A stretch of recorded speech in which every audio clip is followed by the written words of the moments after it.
Bonjour à toutes, bonjour à tous, soyez les bienvenus pour l'essentiel de l'actu à la mi-journée. On commence avec un peu de météo. Ça a soufflé fort cette nuit, 109 km/h relevés à l'Île-Dieu, 99 au Château d'Olonne et 94 à Noirmoutier, selon les informations de Climat Vendée. Dans les terres, les relevés faiblissent, 75 km/h à La Roche-sur-Yon tout de même, si bien que ces vents forts ont nécessité 21 interventions de la part des sapeurs-pompiers.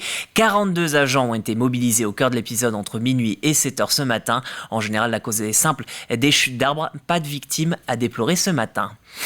D'autres arbres chutent en ce moment même du côté de Saint-Gilles, mais c'est de la main de l'homme cette fois.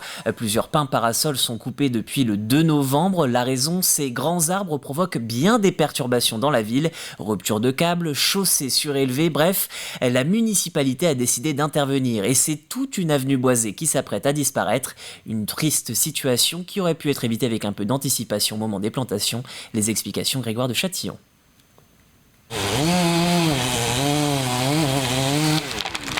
Malaise à Saint-Gilles-Croix-de-Vie, les 32 pins parasols de l'avenue de l'Atlantique sont en train d'être abattus.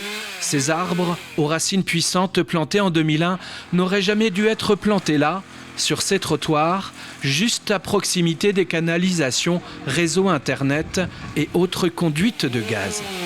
Les arbres nous apportent beaucoup d'inconfort alors qu'ils sont beaux, ils sont magnifiques dans cette avenue. Malheureusement, les arrivées d'eau, les évacuations d'eau sont complètement bouchées, les réseaux téléphoniques sont esquintés.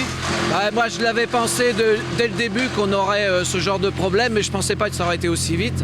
Et ça fait quand même depuis 5 ou 6 ans qu'on a vraiment des problèmes piétons, problèmes de réseau, problèmes d'allage chez les riverains, problème de houppier qui vient sur les balcons. La plantation de ces 32 conifères en 2001, une erreur de débutant du service des espaces verts de l'époque, un échec couru d'avance pour ce spécialiste des arbres. Le problème n'est pas dans le choix de l'essence, mais plutôt dans la manière d'avoir planté ces arbres sans aucune fausse de plantation. Des réseaux qui étaient vraiment présents et qui n'ont pas du tout été séparés par divers techniques. Donc effectivement, des arbres qui évidemment allaient grossir, évidemment allaient faire des dégâts de soulèvement, d'enrobés, etc. C'était couru d'avance. Depuis plusieurs années, la mairie de Saint-Gilles-Croix-de-Vie a pourtant tenté de maintenir ces pins parasols en place, mais sans succès.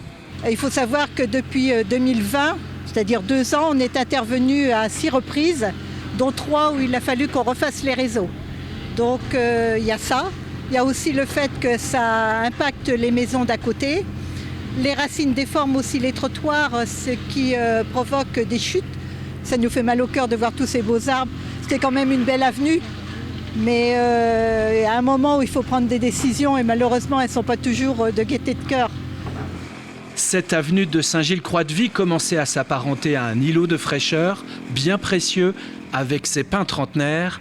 Fort de cette mauvaise expérience, le sujet de l'arbre en ville, et qui plus est sur les trottoirs, reste un sujet épineux pour les mairies. Des lilas des Indes dotés de racines modestes viendront alors prochainement remplacer les 32 pins parasols dans une avenue de l'Atlantique complètement refaite. La zone d'activité économique Moulin-Bertin de Fontenay-le-Comte s'agrandit. Des travaux de 2,1 millions d'euros sont prévus pour accueillir 5 nouvelles entreprises sur 15 hectares. Une zone attractive grâce à son accès rapide à l'autoroute. Mais cette fois-ci, la municipalité a été exigeante quant au dossier retenu. Le but, multiplier les secteurs d'activité pour éviter de raviver de mauvais souvenirs. C'est la stratégie qu'on a développée sur ce territoire, c'est-à-dire de ne pas être dépendant d'un secteur d'activité. Vous savez, ici, on a eu un drame économique avec l'entreprise SKF qui malheureusement s'est mal terminé. Donc on a voulu ne pas reproduire ces erreurs du passé en se disant qu'il ne fallait pas miser tous ses œufs dans le même panier. Et donc on aura sur cette zone à la fois des entreprises dans l'univers du luxe, à la fois des entreprises dans l'univers industriel, d'autres dans la logistique, et d'autres dans la formation, dans la formation sur la mobilité. Donc ça nous semble important d'avoir des activités diversifiées. À Aizenay, la municipalité prépare une semaine dédiée à la notion de handicap du 14 au 17 novembre. Au programme 4 temps forts alliant handisport et réflexion. Des réunions sont en effet prévues pour parler notamment des troubles 10 et de l'évolution dans l'accompagnement du handicap. Cette semaine doit permettre d'impliquer tout le monde et c'est important selon les élus. Trop souvent, c'est la méconnaissance du handicap qui freine cette inclusion. Le handicap, c'est une particularité de la personne, mais on est avant tout avec une personne. Notre enjeu, c'est ça, c'est de voir avant tout la personne, de voir ses compétences, ses potentiels, et du coup, de ne pas se focaliser sur le handicap. La Comcom du Pays de Saint-Gilles-Croix-de-Vie organise un escape game avec Air Pays de la Loire. Ça peut paraître anodin, mais nous respirons tout de même l'équivalent de 20 kg d'air par jour. Et il y a plein d'autres choses à apprendre dans ce jeu prévu pour durer une vingtaine de minutes. Les explications d'Agathe Poulet. Il doit y avoir des numéros derrière.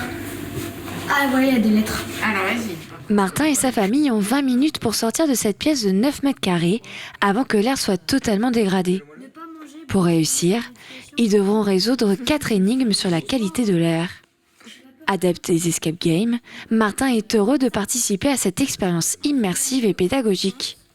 Déjà de faire un escape game, donc un jeu. Donc moi ça me plaît les escape games.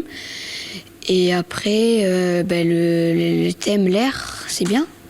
Si c'est très original, surtout que c'est un thème important pour tout le monde parce que c'est pas bien de faire tout ça et de jeter des papiers, que l'air soit pollué et que c'est pour notre avenir après. En moyenne, on respire 20 kg d'air par jour. Ça, j'en ai aucune idée. Au-delà du jeu, l'association Air Pays de la Loire souhaite transmettre des connaissances pour mieux comprendre les enjeux sur la qualité de l'air, mais aussi pointer du doigt certaines habitudes de notre quotidien.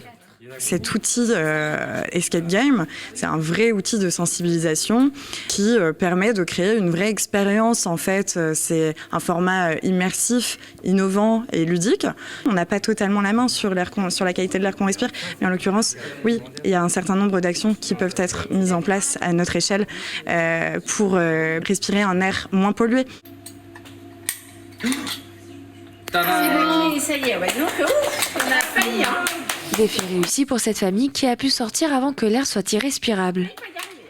Selon un rapport publié par Santé publique France en 2021, la pollution en particules fines est responsable de 40 000 décès prématurés chaque année.